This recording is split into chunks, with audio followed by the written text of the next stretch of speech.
There's still some seat in the front. Yeah, please be seated.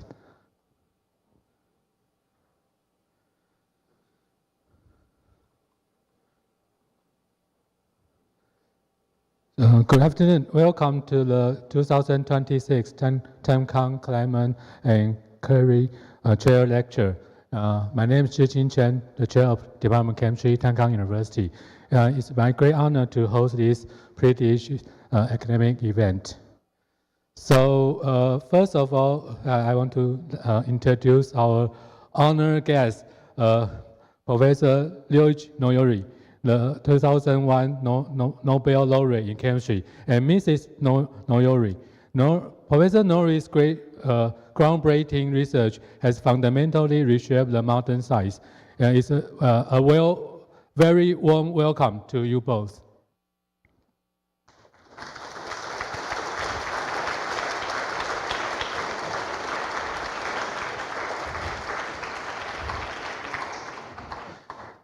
We're also pleased to introduce Dr. Lawrence Lin, the president of Tamkang University Alumni Association and honorary doctorate of the University of Massachusetts Lowell. And next, we are honored to invite Dr. Huang, the Vice President of Academic Affairs of Tamkang University, to the stage to deliver the opening remark.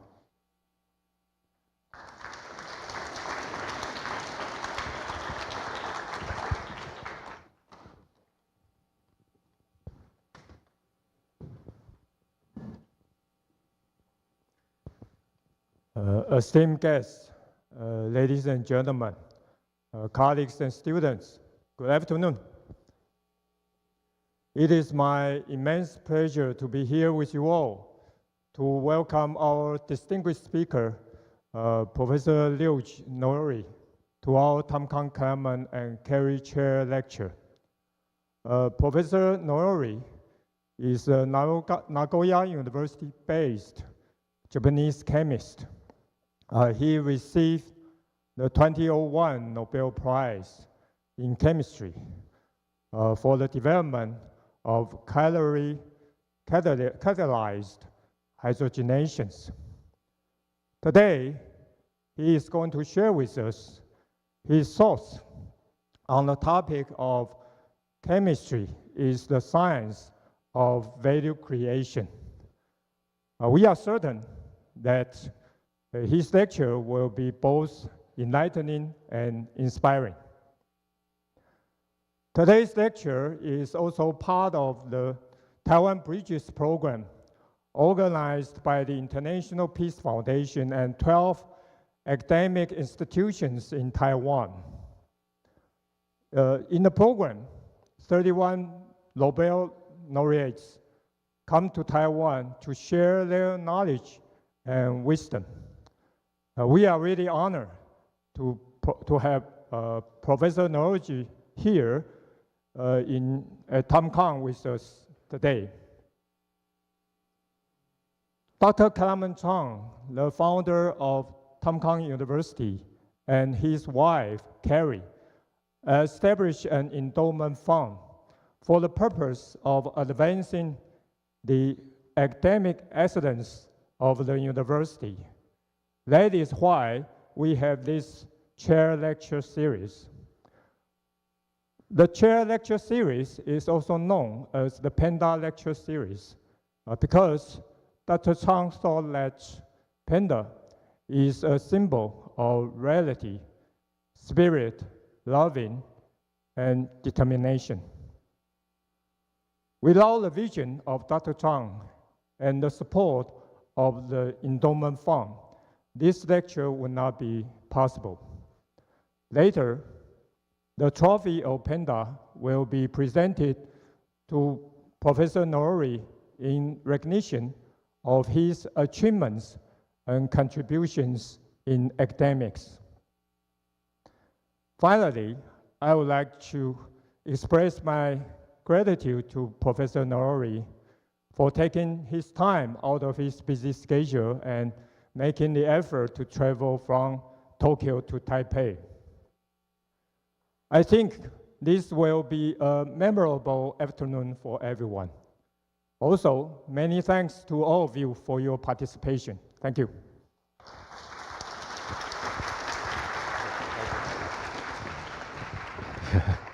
Yeah, in fact, Professor Noyori also a very respectful senior of when I started my PhD. I saw there many new reaction from him. Yeah, thank you. And next,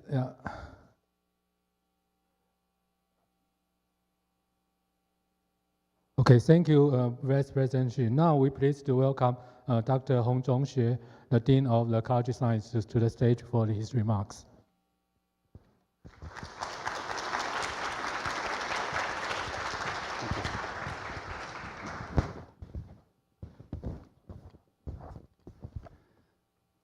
Okay, ladies and gentlemen, distinguished faculties and researchers and students and honor guests. Following the opening remarks by Vice President, it is my great honor as a Dean of the College at the Tamkang University to introduce our distinguished lecturer today, Professor Ryoji Noyori. Today's lecture is part of Tamkang Clement and Carey Chair Lecture Series and one of the signature the Academy events celebrating Tamkang University 75th anniversary Diamond Jubilee. As a top general private university focused on research, Tamkang University is committed not only to advancing the frontier of knowledge and also to sharing the scientific feast with the broader academic communities and with school at all levels. Professor Noyori is a Japanese chemist and a Nobel Laureate in chemistry. Award the 2001 Nobel Prize together with the William Norris and Barry Sharpless for the development of the catalytic asymmetric synthesis. He's also a recipient of the prestigious Wolf Prize in chemistry, recognizing his pioneered contribution to asymmetric catalysis and its impact on modern synthesis chemistry. His groundbreaking works on chiral catalysis hydrogenation reactions, especially the development of the chiral lutetium and rhodium complexes with BINAP and the related ligands, has revolutionized asymmetric hydrogenations and enable efficient, green, and scalable synthesis of the many important chiral molecules in pharmaceutical and fine chemistries. Professor Noyori is a distinguished professor at Nagoya University and has provided outstanding leadership to Japanese scientific community, including serves as a president of RICAN in the past. Since November 12, 2025, he has been elected as a president of the Japan Academy, marking another distinguished honor in an exceptional career devoted to excellencies in science and education. The title of Professor Noyori's lectures today is Chemistry is a Science of Value Creation. Before he begins, we will first watch a short film revisiting his honorable moment receiving the Nobel Prize in Chemistry in 2001.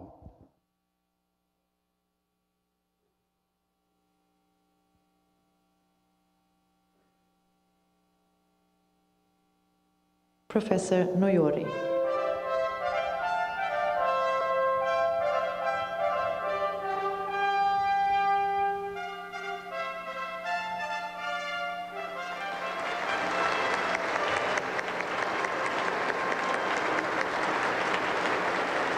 There are many important and useful compounds in nature, but that's not enough. We need many other more important artificial compounds which can be synthesized by chemistry. That we are treating molecules, and any molecules by definition can be designed and can be synthesized at will. That is synthesis. Understanding is rather easy. However, the more important is the creation of new functions. That's very difficult. As for example, what do you mean I understanding? mean, understanding of the nature is of course difficult, but much easier than the creation of new functions.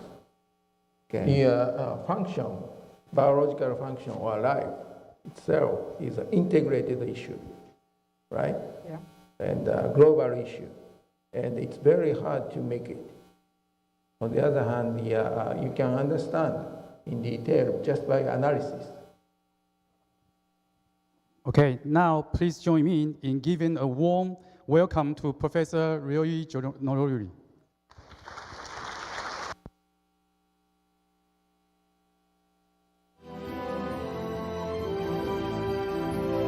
Thank you, Ding Xue. So we also, sorry, please give a minute. We also welcome the representative from Tamkang Senior High School. Yeah, there are around 130 students come from Senior High School. Yeah, welcome. And also, please join me to give all our honor guests a warm round of applause. Yeah. So now is a highlight of today's event. We are profoundly privileged to welcome Professor Ryoji Noyori. Yeah. The title of his presentation today is "The Chemistry is a Science of Value Creation." Welcome.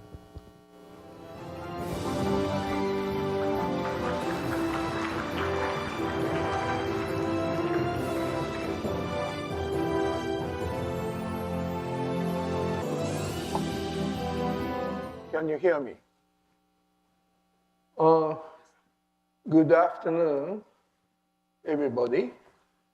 So first, I'd like to acknowledge the Vice President and the Dean of the extremely prestigious university for your very kind introduction. I traveled to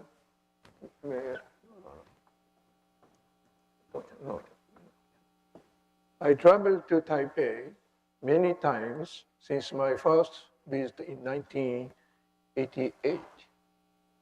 However, this is among the greatest honor to be conferred the Tamkang Clement and the Carey Chair. Furthermore, this is a very prestigious Bridges Peace Foundation Forum led by Professor Yonsei Lee, whom I have long and deeply respected.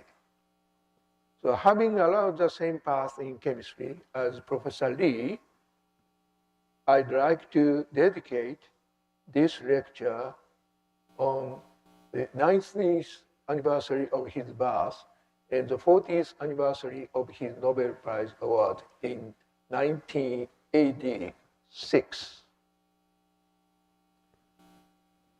So, first, why do we study science? Our lives are by no means long, but as Paul Gauguin said, we should live while pondering where do we come from, where are we, what are we, where are we going? To do so, we need to cultivate a sound view of nature and life. That, I believe, is meaning of studying science. So, where do I come from? I recall my miserable childhood after World War II. However, in 1949, during the Reconstruction period, Professor Yukawa was awarded Japan's first Nobel Prize in physics. As a fifth grade grader full of mischief at the time, I admired this great scientist and became fascinated by science or physics. Later, guided by my father, an engineer, I aspired to become a chemist. After a year and a half at the industrial conference at Toray Company, I learned that nylon, a synthetic fiber, is created merely coal, water, and air. And I was extremely impressed by the incredible power of chemistry. Then I entered the Kyoto University, where the great professor who invented the binylon was based. So enjoying curiosity-driven basic chemistry there, I moved to Nagoya to start my independent research. And my short stay abroad at Harvard with E.J. Corey, a future Nobel laureate, had a profound impact on me. So this is a summary of early days, but it's actually too instantaneous. So we all come from the cosmos, formed by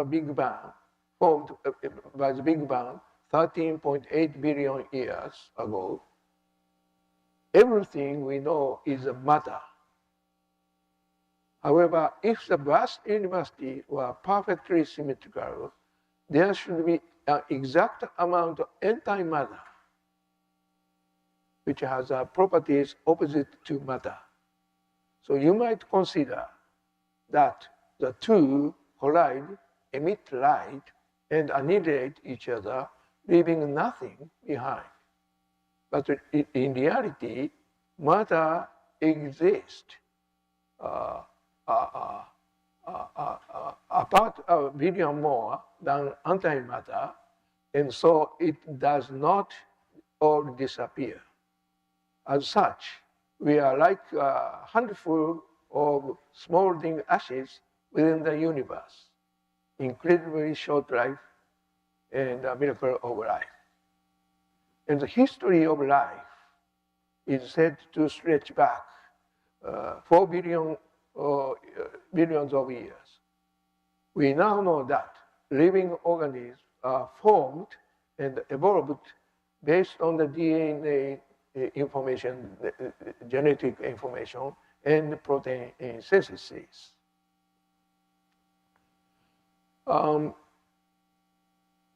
Importantly, the physics world is nearly symmetrical, making a few instances where symmetry is slightly broken. And on the other hand, life exists in an asymmetric world.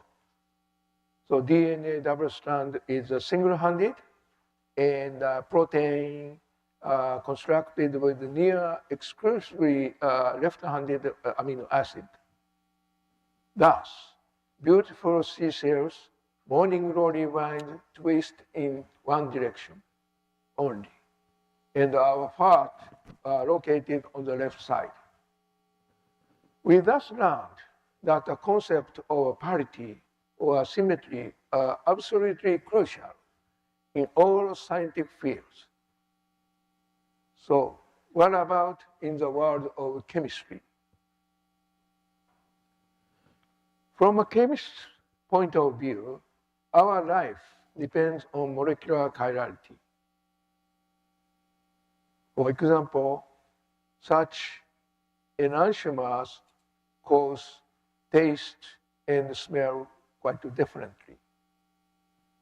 Such structural difference between left and right has become even more serious in the administration of pharmaceutical drugs. A compelling example was provided by the tragic administration of thalidomide to pregnant women in the 1960s, largely in Europe and other regions. The drug was a 50-50 mixture of both enantiomers. R-thalidomide, right-handed thalidomide, is a good tranquilizer, while the left-handed molecule is teratogenic. So, such problems should be avoided at all costs. Thus, we need a practical method to synthesis for synthesis of single-handed molecules. So we wish to distinguish left from right, but in the 19th century, microbiologist Louis Pasteur dismissed the chemistry power. Asymmetry, this is the only clear boundary between the chemistry of inanimate matter and the chemistry of living matter. Therefore, it's impossible to distinguish left from right using the forces of chemistry or physics. So this statement is not strictly correct because of the parity violation, but it is practically correct and has long relied on the microbial method. So we have challenged this situation through the power of chemistry. We need an efficient catalyst. In 1963, when I was only 27 and at the Kyoto University, we discovered a general principle of asymmetric catalysis, making this impossible possible. This type of chemistry, combining metallic species and suitably structured chiral organic molecule, became a standard process. However, at the time, this was a mere curiosity-driven research, and this process was inefficient and totally, practically meaningless.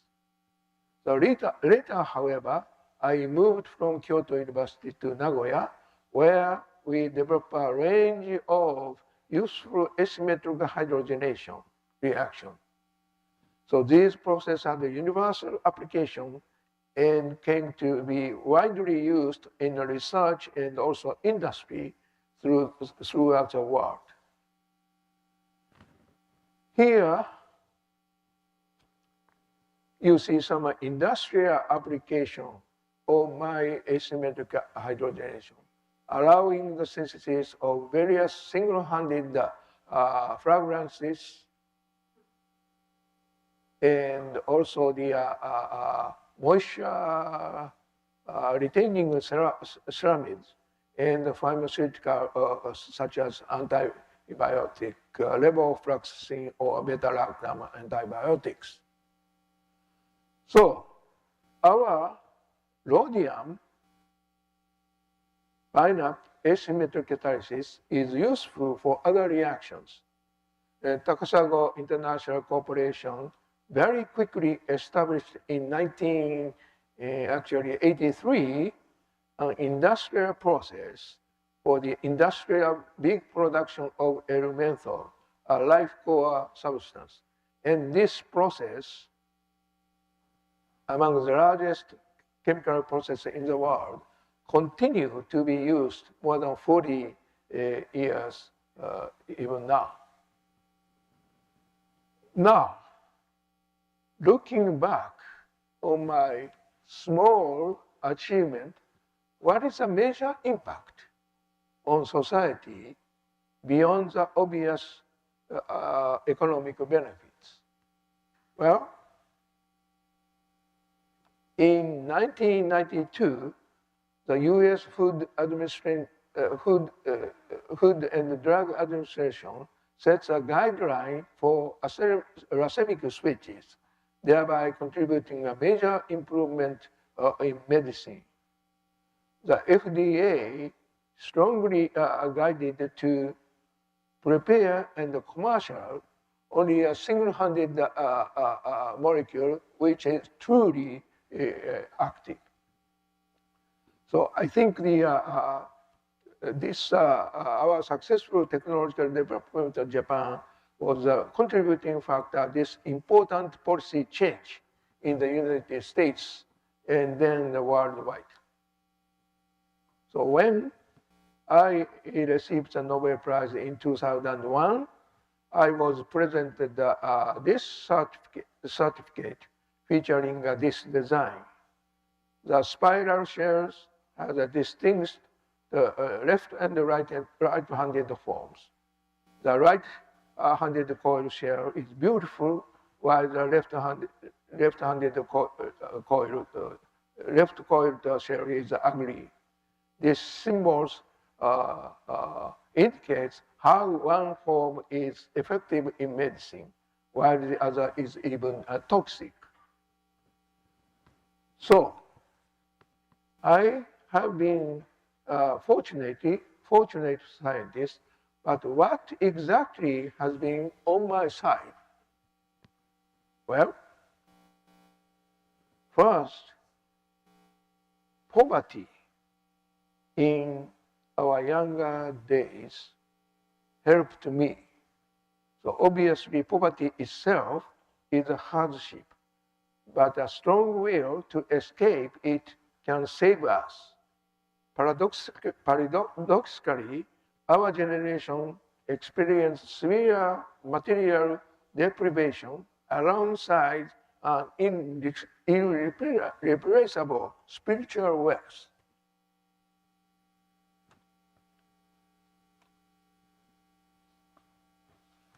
So, secondly, we fully enjoy the academic freedom without any kind of outside pressure or restriction. We also enjoy a partnership with colleagues from all over the world. That's important. In addition, I acknowledge industrial collaboration, which could transform our basic knowledge to social benefits. Finally, I do believe that Japanese or Oriental culture permeates every aspect of our research. Science cannot stand alone. Although I have no proof, I'm very much certain of it.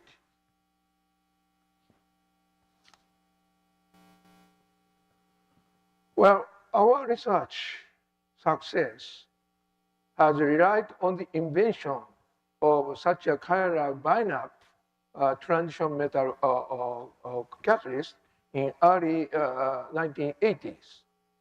In fact, this ruthenium chemistry provided a breakthrough in asymmetric hydrogenation.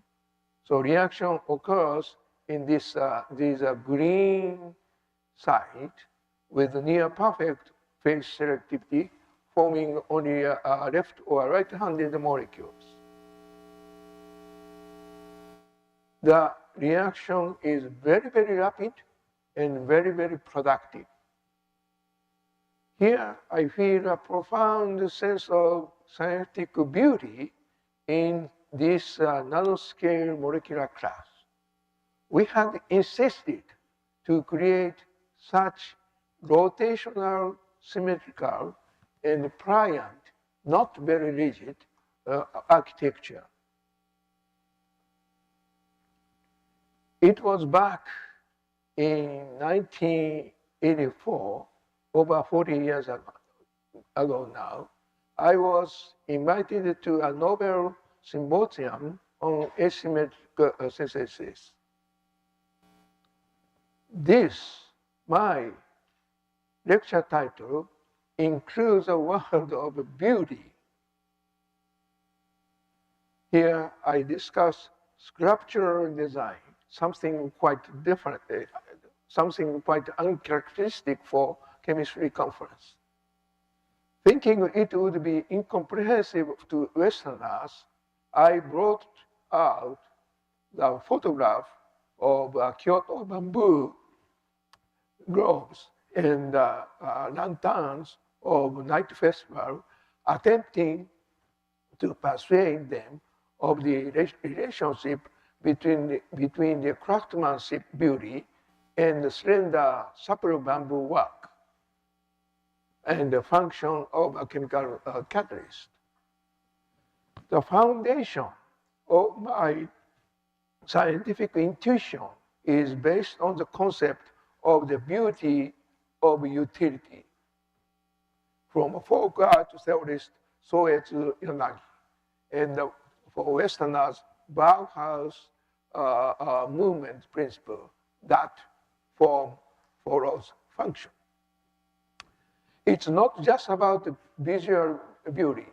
It's my belief that the beautiful things should function well and be useful, and conversely, that the functional things are inherently beautiful. For younger scientists, and for young scientists, the Steve Jobs statement that technology is an intersection of science and art would be easier to understand. So, around the world, tens of millions of people in various countries are likely devoted to pursuit of science. However, the meaning of science for us is probably not entirely the same as the science of the English-speaking nations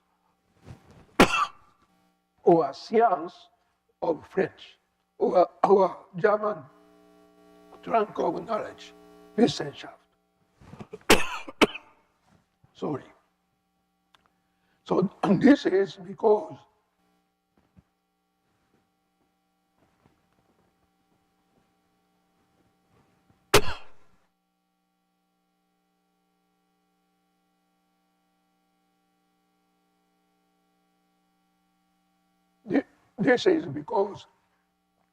researchers use both explicit knowledge and tacit knowledge. Knowledge that can be rationalized, rationally understood universally, learned from a textbook or research papers are called explicit knowledge, represented by a wide area of this figure. However, scientists conduct research by leveraging tacit knowledge acquired through diverse cultural background and experiences. This constitutes a colored area extending beyond the white boundaries, and it varies from one ethnic group to other. So, in the future, the significant portion of this white explicit knowledge will likely be digitalized and replaced by artificial intelligence, AI. Therefore, it's precisely the diverse culturally based tacit knowledge, the colored unconventional parts, that I believe are vital to us and represent a source of new knowledge and breakthroughs. This is my gratitude as a scientist toward Japanese and Oriental cultures.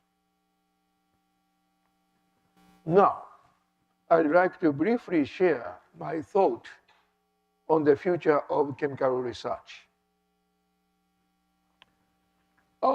This is a scientific map showing the recent activity and the relation of various disciplines.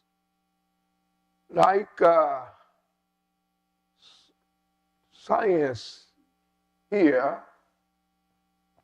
life science is here, and our science, chemistry and material science is here. So you see very large, active scientific continents in red,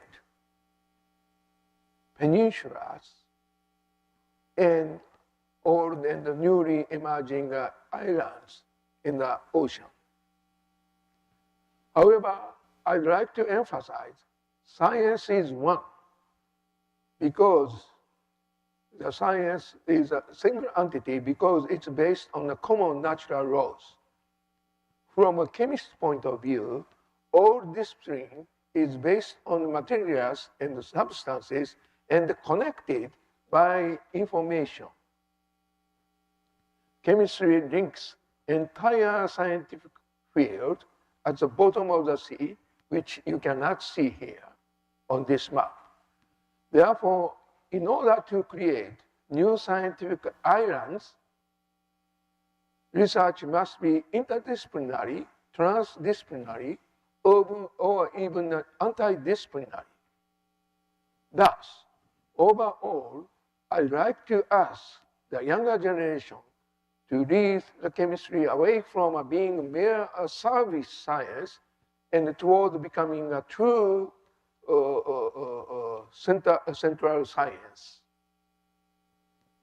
So, the chemistry is actually the science of value creation. So this is a periodical table which was created by a Chemical Society of Japan, which clearly indicates that everything in nature and daily life is written using elemental symbols. Thus, together with the development of chemical industry, the entire science and technology sectors has provided enormous benefit to modern civilization over the century. So the earlier, the US National Academy of Engineering labeled 20th century as a century of innovation and selected the 20 leading technological innovations that have changed our lives decisively. The first of electrification, and many of these innovations are founded upon principles and elemental technology discovered through a basic research and only came to be after long, arduous collaborative effort. It's very, very clear that material innovations are based on chemistry and chemical industry.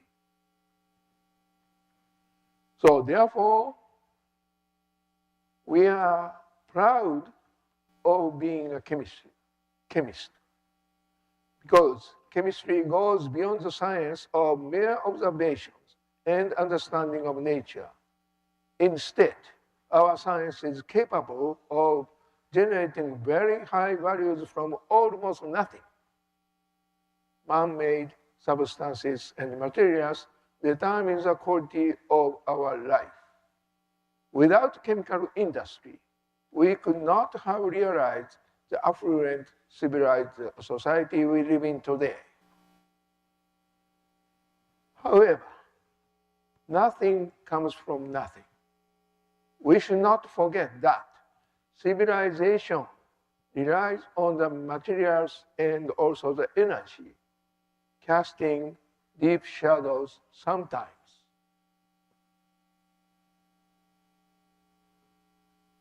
Already, many knowledgeable people are lamenting that we are witnessing the beginning of the end. Here we are in the 21st century, but we are still battling problems of the 20th century. Society is riddled with their contradictions, and science and technology are no exception. On the one hand, we highly value science-based technology. On the other, we are worried of their consequences. In the world with population of 8 billion, and still counting, the nations of West and Asia all have opted for market economies. Advances in industry, industrial technology, which we supposedly welcome, and changing lifestyle are stirring up all kinds of problems. So uncontrolled and excessive human activity is causing grave climate fluctuations environmental changes, depletion of resources and energy, and enhanced economic disparity, thereby leading our human society crisis situation. So these are all problems that we have created, but no one willing to take responsibility for resolving these problems. So we are very, very, very sorry to your young people. However, instead of pointing fingers and blaming each other, new generations, you need to apply all they have to find solutions. You all in this auditorium are asked to eradicate these problems by making full use of scientific knowledge and technologies of the highest standard.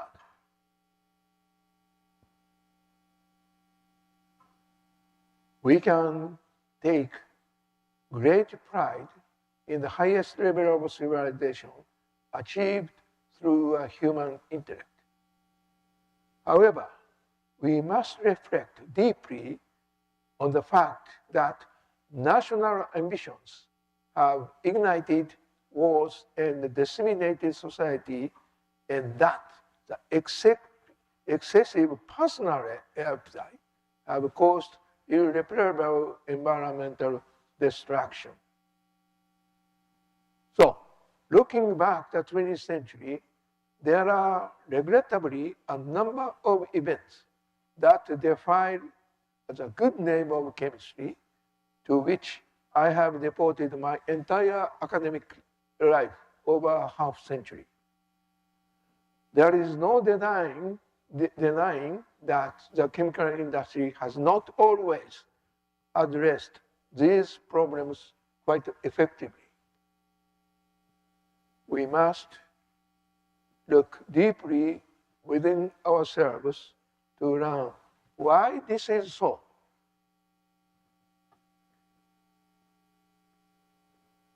As such, the green chemistry is becoming crucial.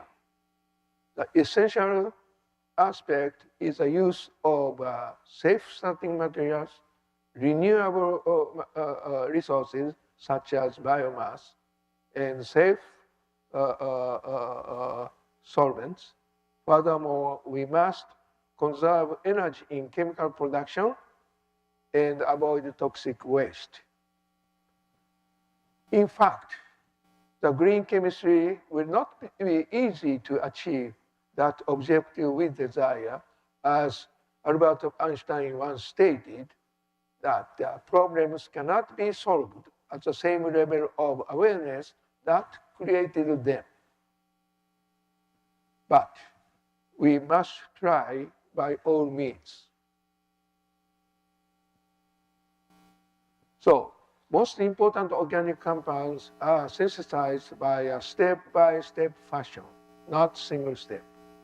So obviously, each reaction should proceed with a high atom economy or atom efficiency, hopefully without hazardous waste.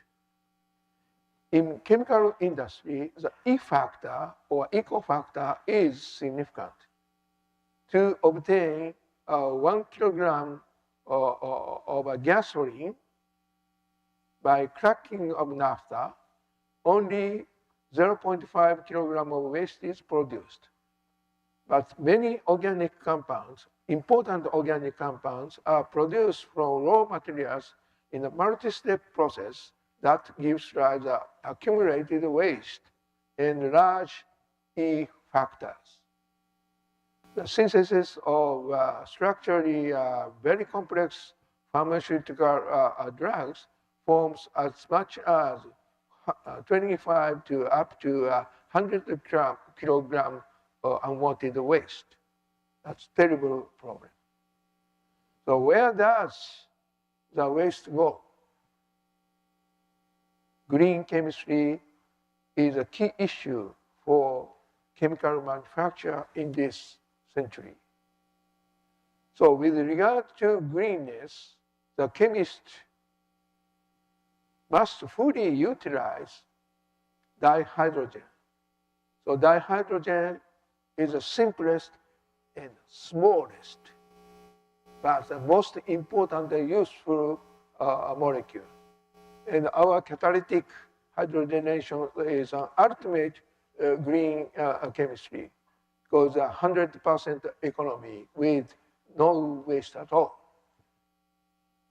So then what about oxidation? Another fundamental chemical transformation. So this is an example early done in our laboratory.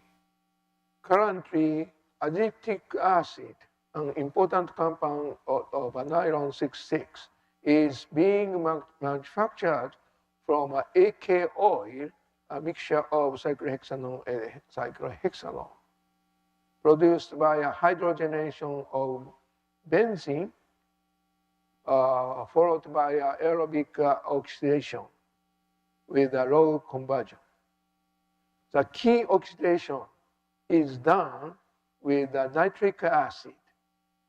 So this is efficient, but generate a large amount of N2O as an unavoidable co-product, not byproduct. That's a co-product. So we need to recover N2O because it causes a serious series of unfavorable environmental effects. NO2 catalyze the destruction of ozone layer, and it's very strong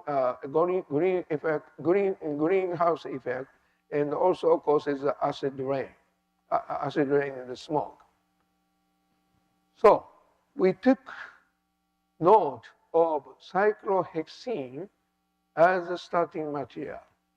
So cyclohexene is produced by a remarkable hydrogenation technology established by Asahi Kasei company in Japan. We found a simple green route using aqueous hydrogen peroxide and a small amount of tungsten catalyst.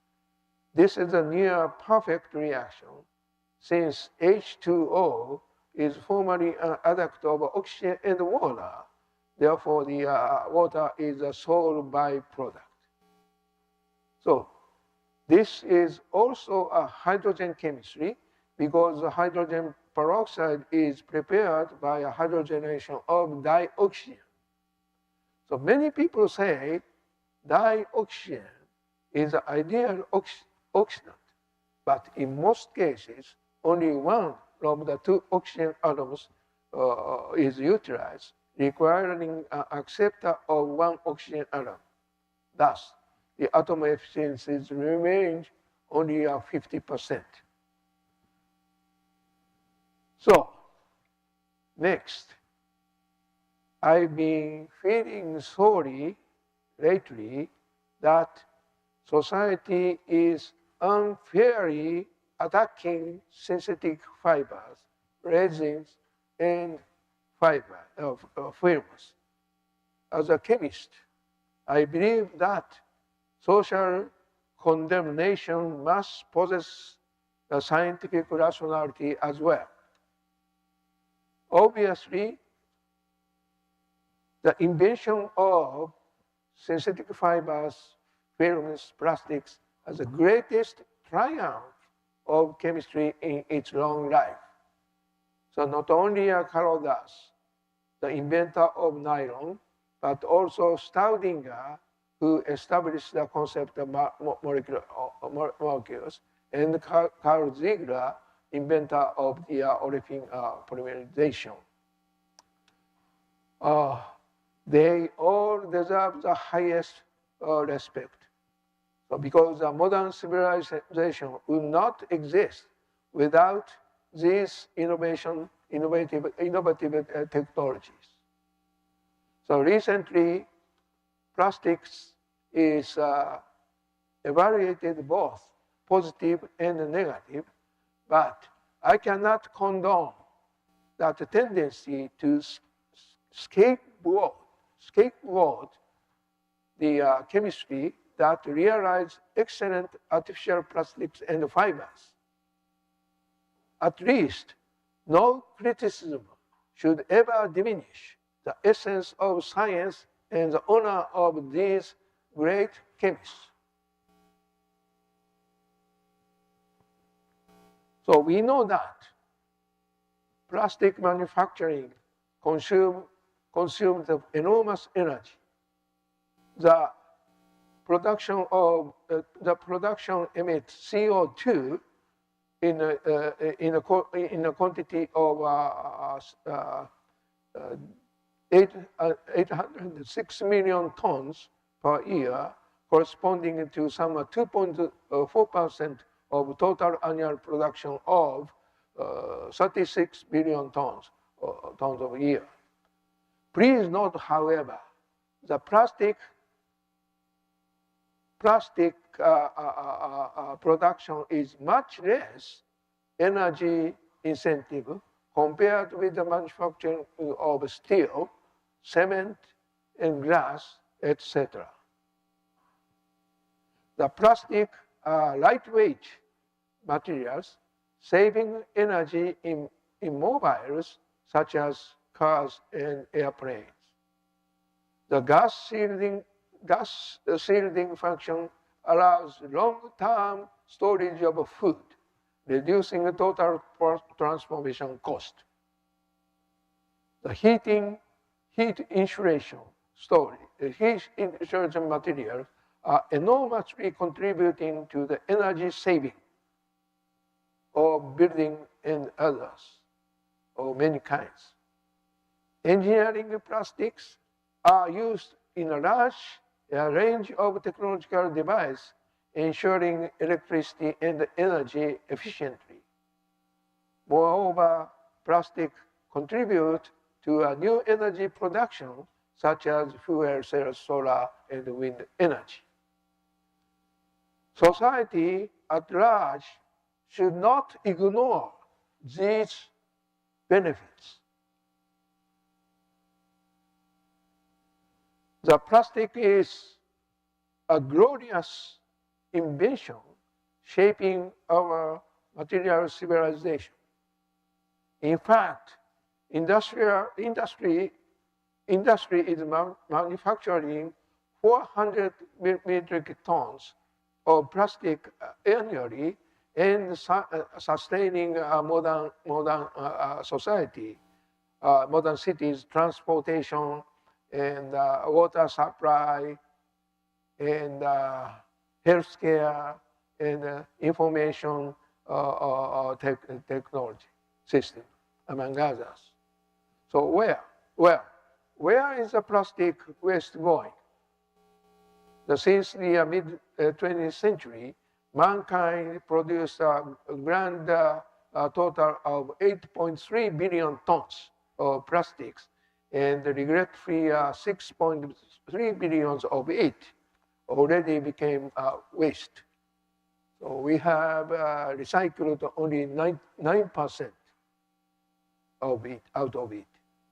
The recent most serious problem is marine pollution caused by the release of huge volumes up to 9 million tons annually of plastic waste. Well, who on the earth is dumping plastic into environment? I'd like to remind you that 40% of the plastic is produced for packing upon the request of consumers at large. How to avoid the catastrophic consequence? Clearly, the 3R of the product: recovery, reuse, and recycling. I remind you that 40% of the plastic is produced for packaging upon the request of consumers, right? And replace, in addition to 3R, the thermal and the material and the chemical recycling, inclination, and reclamation industry trying very hard such a technology. So, in addition,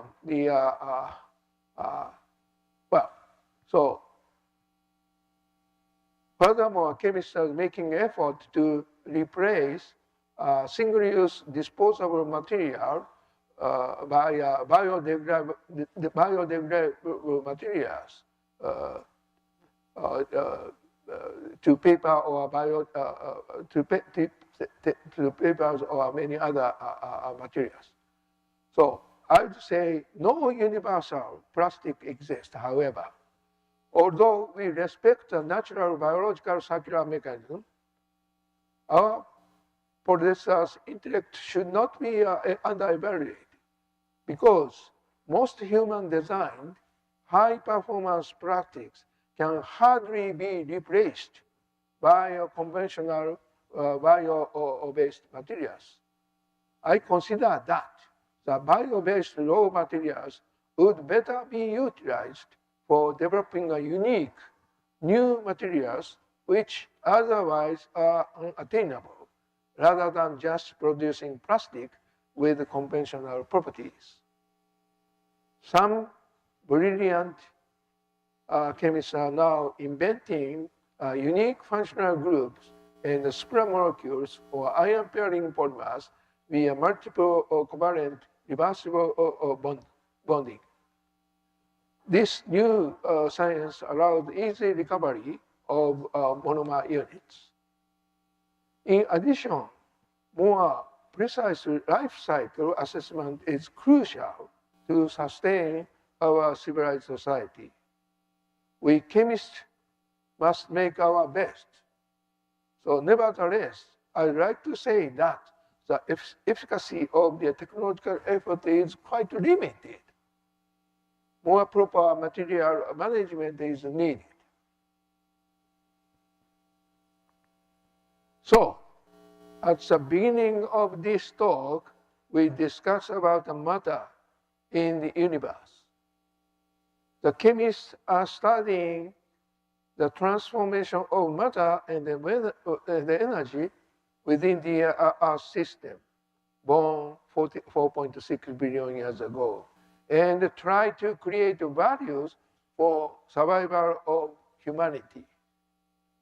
So we learned that, chemists learned that the law of conservation of matters never disappears.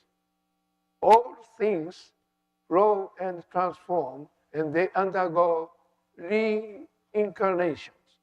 However, how does society at large view this principle? This is crucially important. So we should convince the society of this natural law. So who are actually releasing the beneficial material to the environment? So in order to maintain the quality of civilization, all stakeholders, including particularly consumers, must take responsibility and implement appropriate actions.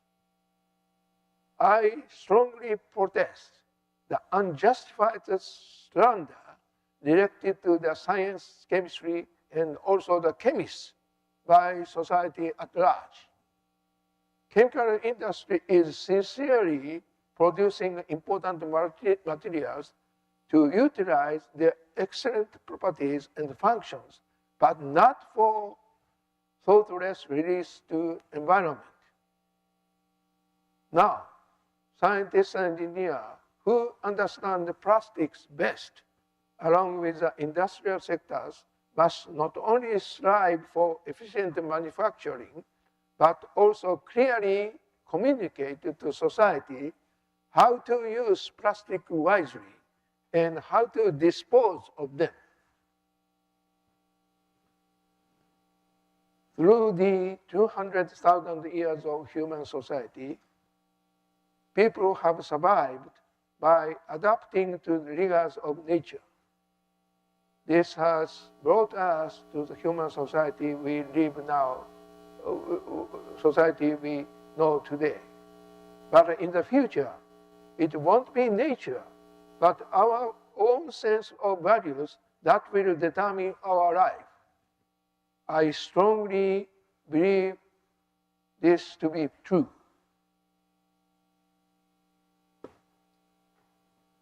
Overall, I consider the governance of LCs, ethical, legal, and social issues, is not functioning as it should.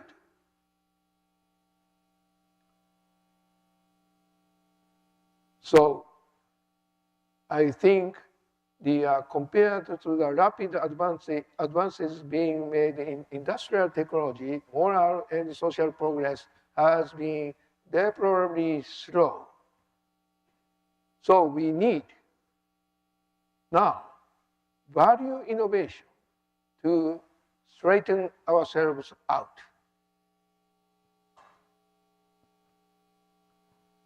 So earlier I said science is one, but now I would like to say the world is one. There is only one world. So the 20th century was the era of international competition, symbolized by war and economic rivalry. In the 20th century, we have to cooperate internationally for the survival of our species within the limit of this planet. This is important.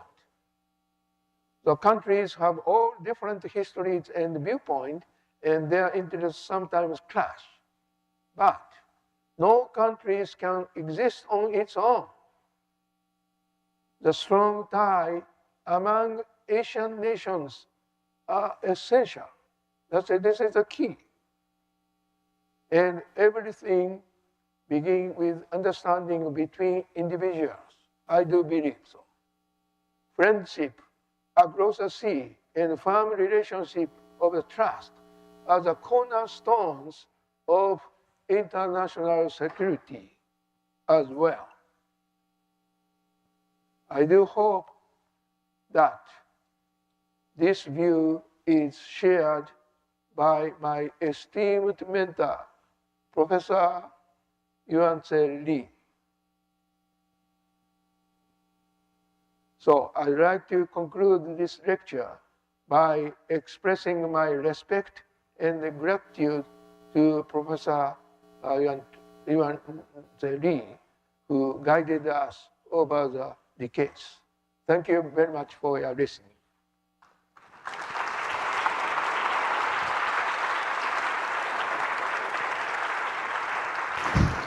Thank you, Professor Noyori, for such inspiring talk. So especially on how chemistry play a role to improve the quality of our life. So now comes to the Q&A section. So yeah, we have prepare some chair. So for the audience, yeah, you can prepare your questions.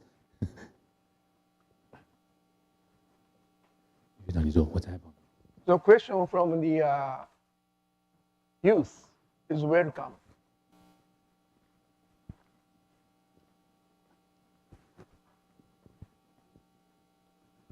Okay, thanks to Professor Noyori's inspiring talk.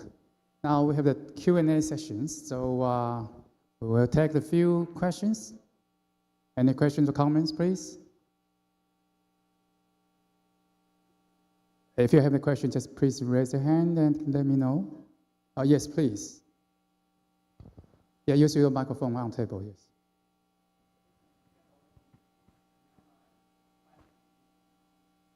Okay, I do my best, yes.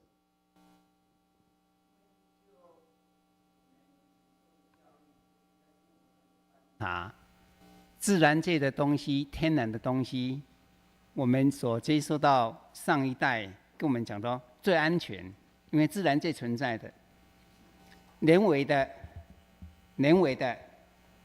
都会产生一些副作用，有些副作用经过长期的观察，都会有说预期不到的重大的伤害。一开头讲的沙粒动脉就是一个最典型的例子，沙粒动脉会造成畸形儿。那我是在想说，今天的主讲者他有提到，他有一个核心的理论，好像非对称的化学嘛。我不晓得我是不是有误解这个名词，但是我们在传统观念又觉得说，对称是美的啊，左右对称，上下对称。那我就听完演讲以后，我还是很纳闷，那为什么在这个整个这个重大的革命性的化学研究领域的突破，这个非对性的科学会改变了就药物的研究发展来讲，它有一个正向的疗效，相对的有一个很大的我们不需要没有疗效甚至产生伤害的，我感觉上很矛盾，我一直到现在还无法理解。谢谢。I tried to just shorten his questions. Yes. Okay. He said that usually people believe that symmetry will be the perfect. Well, it's just coming from either the mathematics or something else. Symmetry should be perfect. But he wondered why the asymmetric property, especially, is very important for pharmaceutical industry. Yes. So he want to know why. That's just since that not really follow his previous education or some people told him just history is perfect. Yeah. So the symmetry is perfect. Well, because biological world or life world is asymmetrical. That's perfect, left-handed or left-handed. Because our body is made of protein, which is made of left-handed amino acids. So the single-handed. The receptor is single-handed. So the pharmaceutical or other compounds interact with the protein. Okay?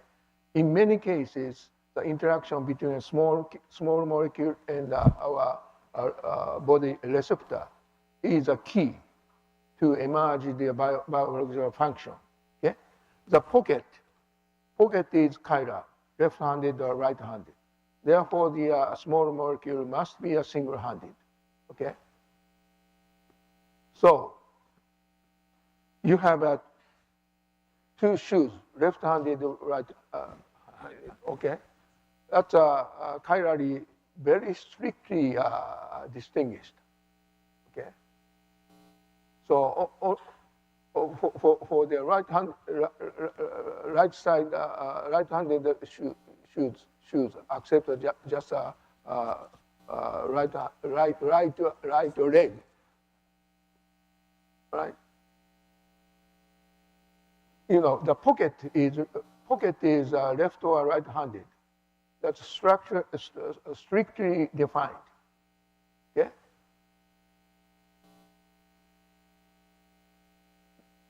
The pocket is left-handed or right-handed. Okay. So therefore, the small molecule fit with the pocket. So that should be a left-handed or right-handed.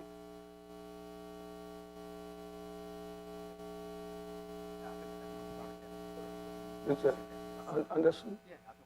Right. Okay, so we move to the next question, please. Does anyone like? Oh yes, please. Testing.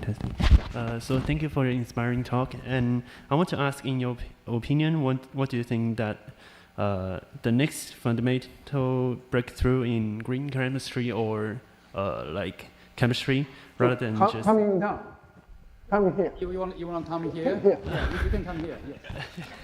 Why not? Come. Yeah. That's easier to discuss. You want to come up? You can approach to the platform. Yes, please. Yeah, he's our graduate student from Hong Kong. Oh, nice.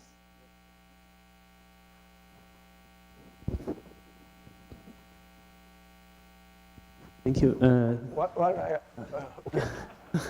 I just want to know that what is your opinion in like the next the next breakthrough in chemistry or green chemistry in the future?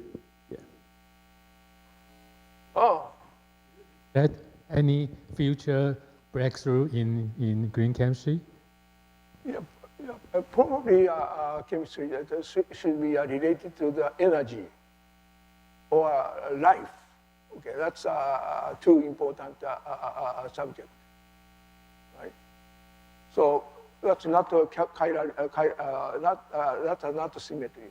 So how to solve the energy problem? Okay. So energy. Well, however, you should remind you that material, well, the conservation of material. Okay, that's important. So how to recycle everything, right?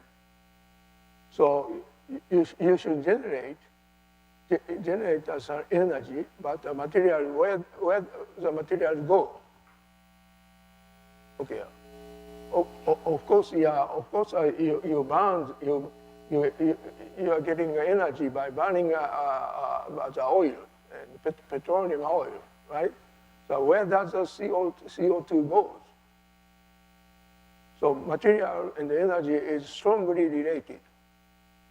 Okay, and probably you can use the solar energy.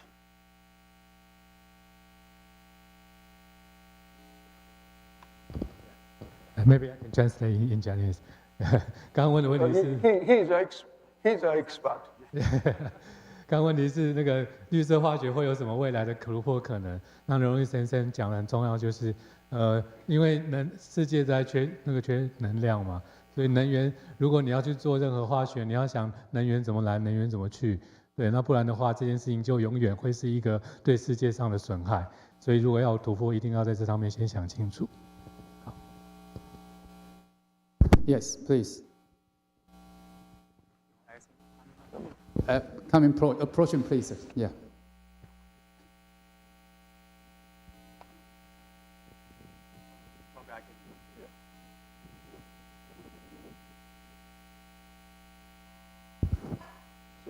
Thank you, Professor. It's really an honor to be here to listen to your talk.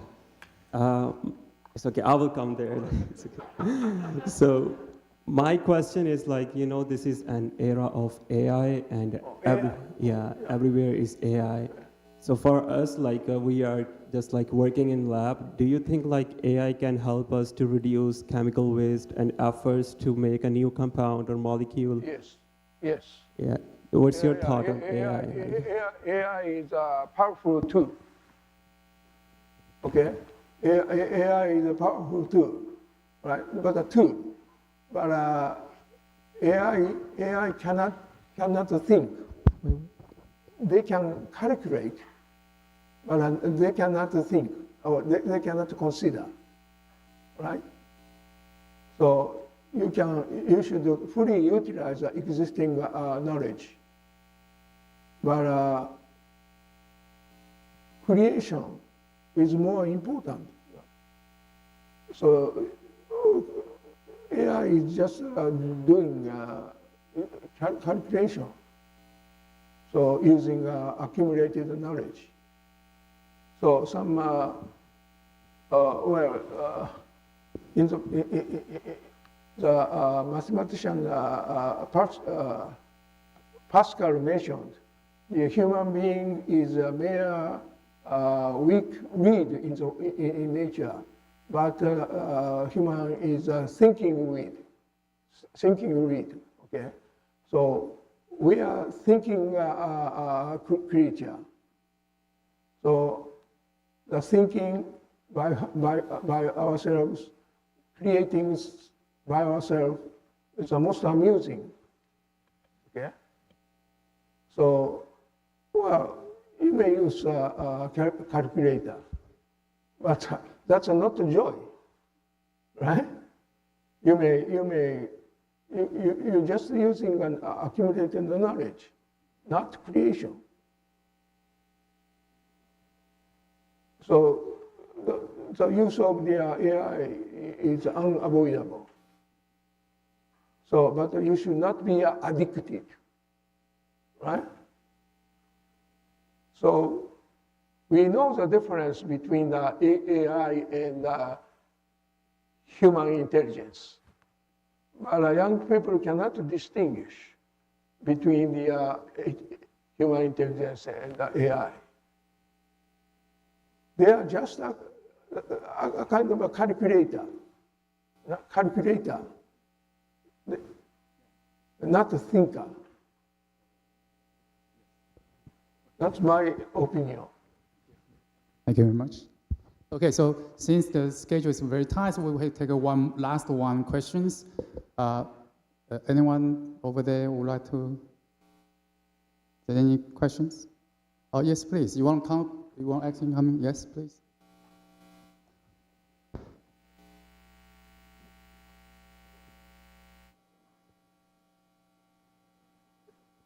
And yeah.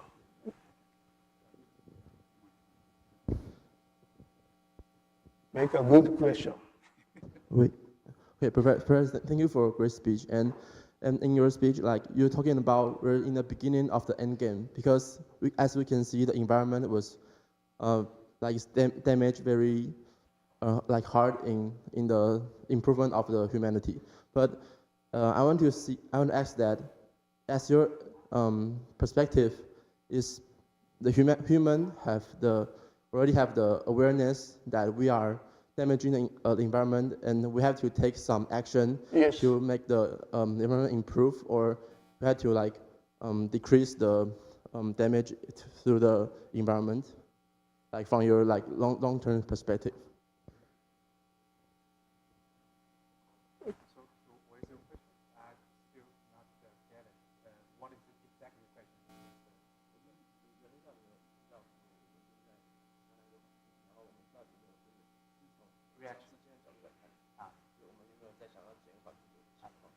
Let me just interest. Yeah. He just wonder, human being really realize we damage to our environment, and will we think about taking any reactions to try to reduce the damage?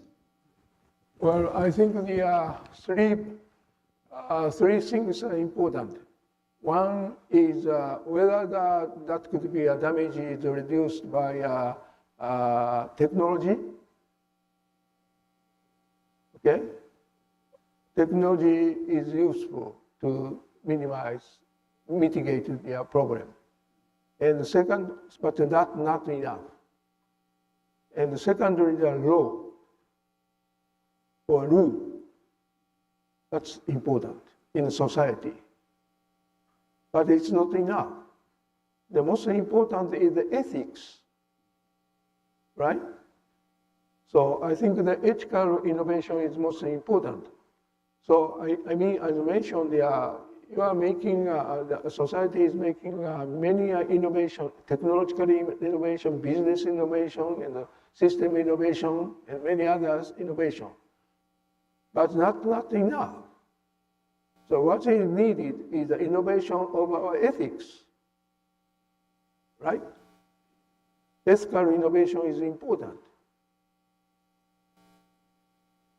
So science,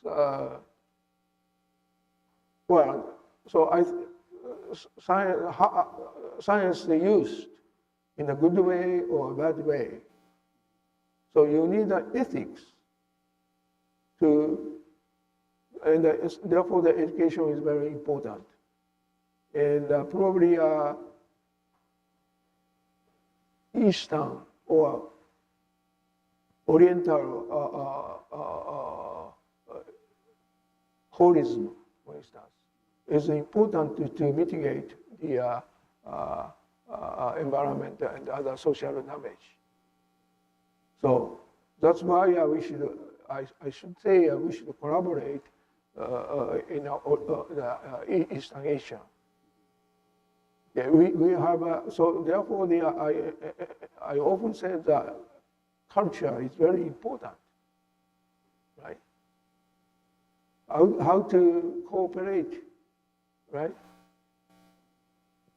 So we should share common ethics, and probably the culture would help, right?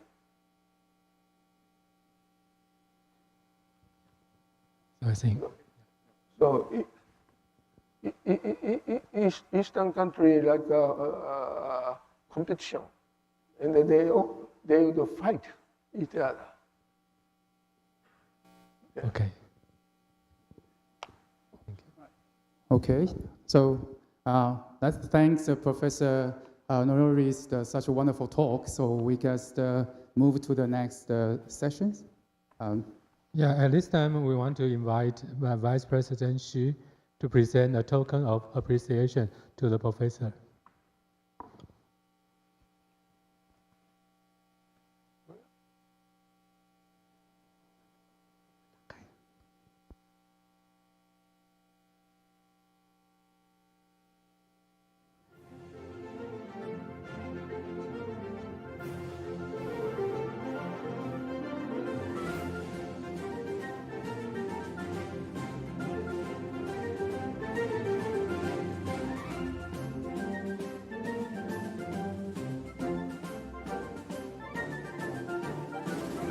Wait a minute.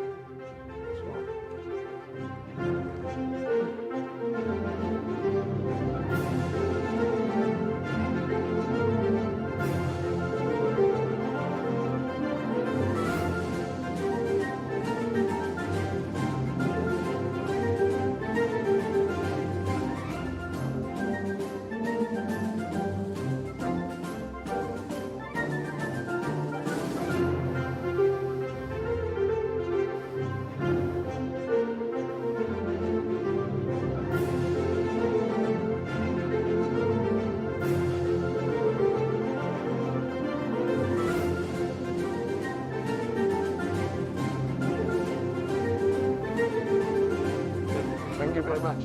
Very heavy.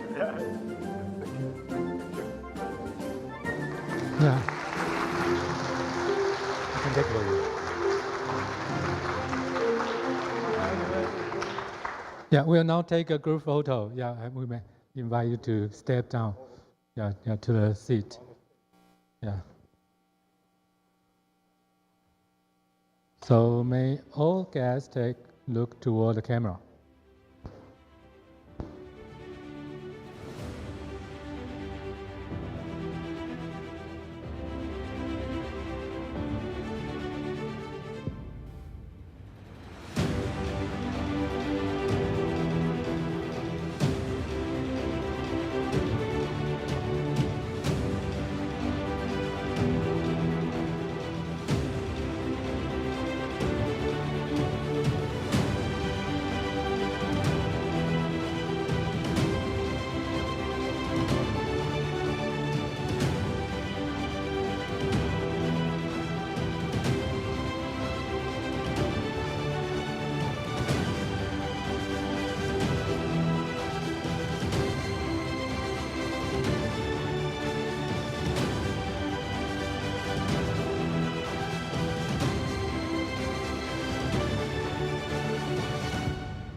Before I close the event, I want to invite some special guests on the stage to take a photo with Professor Noyori.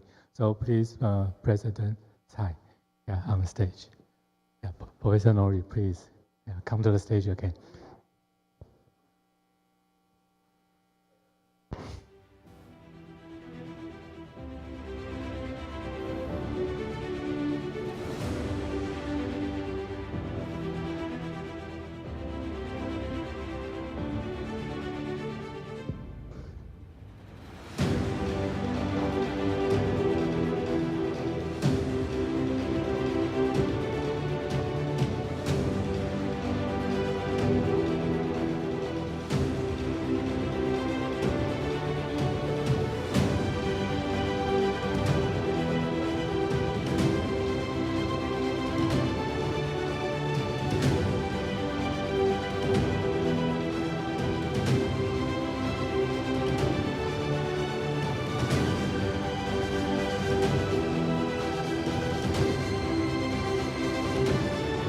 Wait. Sorry, please wait again. Sorry. I want to invite the high school student. Yeah, sorry. Finally, I want to invite the high school student come to the stage to take a group photo. Yeah, please. Yeah.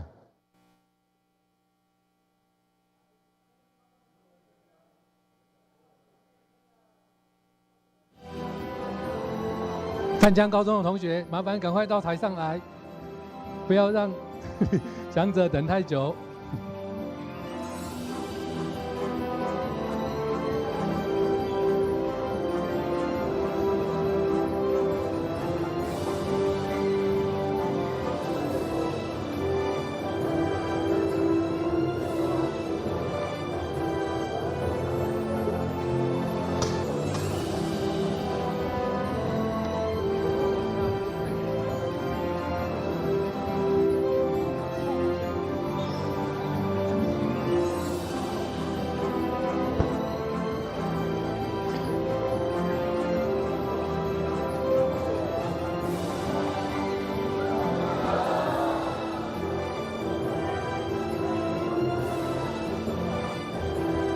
赶快找到可以让你们被拍到的地方。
高中生的活力。